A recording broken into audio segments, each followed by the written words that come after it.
আমাদের নিত্য নতুন সব গল্প পেতে মেহেদি স্টোরি চ্যানেলটি সাবস্ক্রাইব করে বেল আইকন অল বাজিয়ে রাখুন।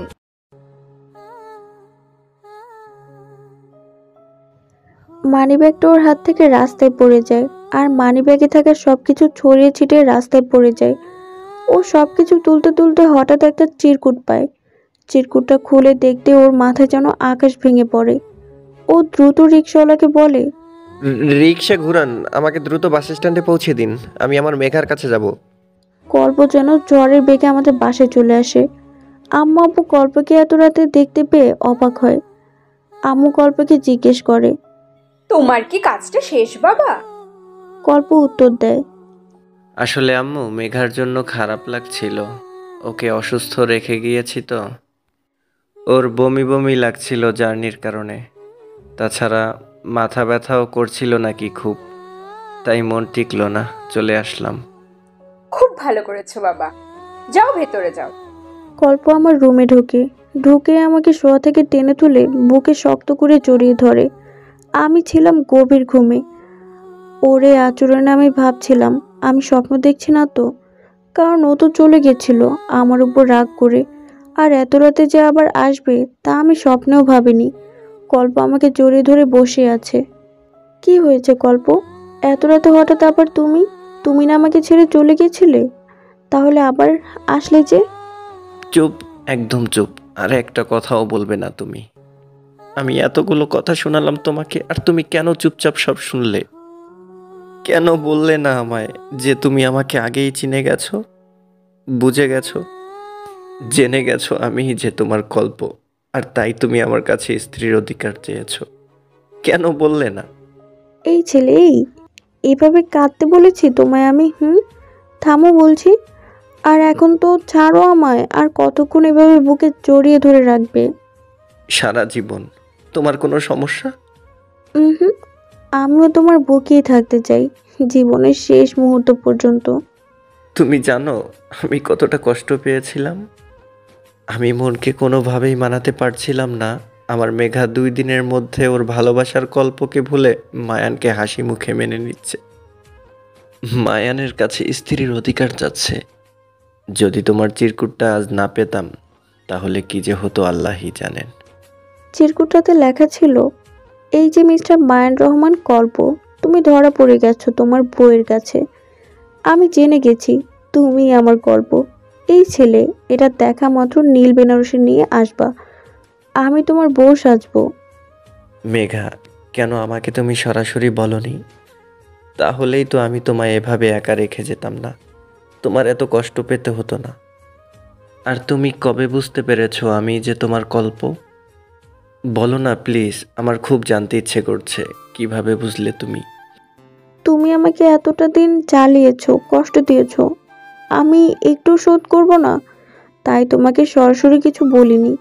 আর তুমি যেন আমাকে বলনি, বুঝতে দিতে চাওনি, আমাকে কষ্ট দিয়েছো, আমিও তাই তোমাকে বুঝতে দেইনি। আমি যে বুঝে গেছি তোমারও তো একটু কষ্ট পাওয়া দরকার। আমি প্রথম থেকে আন্দাজ করেছিলাম, কারণ তুমি আমার কাছে আসলেই আমার গল্প গল্প অনুভব হয়। আমার মনে হয় আমার গল্প আমার পাশে। তাছাড়াও হঠাৎ করে ছেলেপক্ষ না করে দেওয়ার সাথে সাথে পাত্র হাজির, তাও আবার আমাকে না দেখেই বিয়ের জন্য রাজি। আর আমি তোমার হাইটটা তো জানতাম, যখন দেখলাম মায়ান আমার থেকে ঠিক ততটুকু লম্বা, যতটুকু লম্বা আমার থেকে গল্প। তাছাড়াও গল্পর মেসেজগুলো আসতো ঠিক সেই সময় যখন তুমি আমার থেকে দূরে সরে যেতে। আর যখন গল্প মানে তুমি আমাকে মেসেজ দিয়ে বললে তুমি মায়ানদের বাসায় আসবে, মায়ানের কথা জানো, তখন সন্দেহ হচ্ছিল, কারণ মায়ানদের বাসা তো আমার বাবা মাই চেনে না এখনো, আর না এলাকার কেউ, আমার আত্মীয় স্বজনও কেউ চেনে না। গল্প কিভাবে চিনবে? তাছাড়া আমি বুঝতেও পারছিলাম মায়ান আমার সাথে অভিমান করেছে। মায়ান খারাপ ব্যবহারগুলো ইচ্ছে করে করছে না, জেদের কারণে করছে, অভিমান থেকে করছে। তাছাড়া মায়ানের সাথে আমার কোনো শত্রুতাও নেই যা আমাকে বিয়ে করে প্রতিশোধ নেবে। একমাত্র অভিমান থেকে আমাকে মায়ান কষ্ট দিতে পারে। আর আমি যেহেতু মায়ানকে আগে কখনো দেখিনি, আমরা কেউ কাউকে চিনি না, তাহলে মায়ান অভিমানী বা কেন করবে আমার সাথে? কি বিষয়ে জানো? এইসব কথাগুলো আমার মাথায় ঘুরতো। আমি মায়ানের সাথে আর গল্পের সাথে মিলাতাম, কানেকশন খুঁজতাম। আবার যখন তুমি বললে শাড়ি পরানো একজনের জন্য শিখেছো, তখনও সন্দেহ হয়।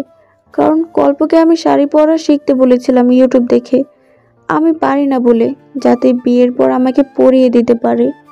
আর আমি ভাবতাম যেদিন কল্পের মেসেজ পেয়ে হানিমুনে যেতে চাইলাম, মায়ান আমাকে ঠিকই নিয়ে গেল। আবার হানিমুনে কোথায় নিয়ে গেল? সেই নীল শব্দের জায়গায়, বান্দরবনের নীলগিরি নীলাচল। আমার সন্দেহ বাড়তে থাকলো। নীলগিরি ঘোরার দিন আমার খুব বেশি মনে পড়ছিল মায়ান, আমার কল্প। আমি আমার আশেপাশে কল্পকে অনুভব করছিলাম বারবার। আমার তোমাকে মানে মায়ানকে খুব জড়িয়ে ধরতে ইচ্ছে করছিল, কারণ মন বারবার বলছিল তুমি আমার কল্প। নীলগিরি ঘুরে বাসা গিয়ে যখন শুয়ে পড়েছিলাম ঘুমানোর জন্য, তখন আমার খুব বেশি কল্পকে মনে পড়ছিল। ঘুম আসছিল না আমার। আমি তোমার ঘুমন্ত মুখটা বারবার দেখছিলাম আর মনে মনে বলছিলাম, মায়ানকে কেন আমার এত বেশি আপন মনে হচ্ছে? কেন মনে হচ্ছে ওই আমার কল্প? কেন ওকে জড়িয়ে ধরতে ইচ্ছে করছে? তাহলে কি আমার মন যা বলছে তাই সত্যি? মায়ানই আমার কল্প? তাই আমি আমার ফোন অন করে ডাটা অন করে কল্পর আইডিতে মেসেজ দিই আর লিখি, আমি তোমার সাথে দেখা করতে চাই। যেই নামে মেসেজটা সেন্ড করি আর মায়ানের মেসেঞ্জারে মেসেজ আওয়াজ ভেসে আসে, মানে তোমার ফোনে। আমি আবারও একটা মেসেজ দিই এই লিখে, কল্প আছো তুমি অনলাইনে? কিন্তু তখনও তোমার ফোন বেজে ওঠে। আর তাই আমি তোমার ফোনটা নিয়ে তোমার আঙ্গুল দিয়ে ফোনের লক খুলি। আর তুমি গভীর ঘুমে আচ্ছন্ন ছিলে বলে বুঝতেই পারোনি। পরে ফোন খুলে দেখি যা ভেবেছিলাম তাই, তোমার ফোনে কল্পর আইডি লগ ইন করা। আর আমি সেদিনই পুরোপুরি শিওর হয়ে যাই তুমি আমার কল্প। আর আমি মেসেজ দুটো ডিলিট করে ফোন আবার যেভাবে ছিল সেভাবে রেখে দিই। তারপর কল্পর কথা মানে তোমার কথাই ভাবতে ভাবতে ঘুমিয়ে পড়ি। সকাল সকাল ঘুম থেকে উঠে তোমাকে ঘুরতে নিয়ে যেতে বলি।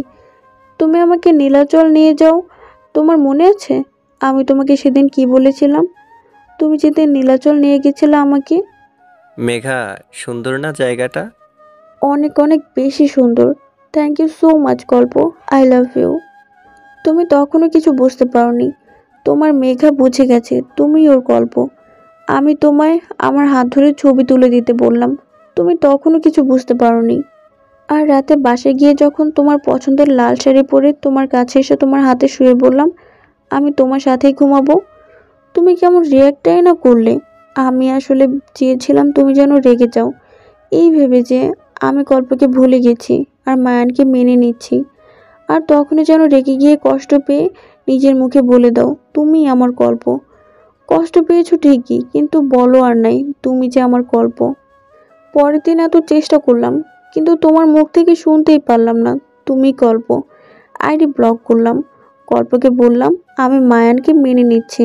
আরও কত কি। মায়ান মানে তুমি আবার বাসায় আসলে। তোমার কাছে স্ত্রীর অধিকার চাইলাম। বললাম আমি আমার ভালোবাসার মানুষকে সব কিছু থেকে ব্লক করে দিয়েছি। আমি তোমার সাথে নতুন করে জীবন শুরু করতে চাই। তবুও তুমি নিজের মুখে কিছুই বললে না, বরং রেগে গিয়ে আমার বাসায় দিয়ে গেলে। ও দিশার কথা তো বলিনি।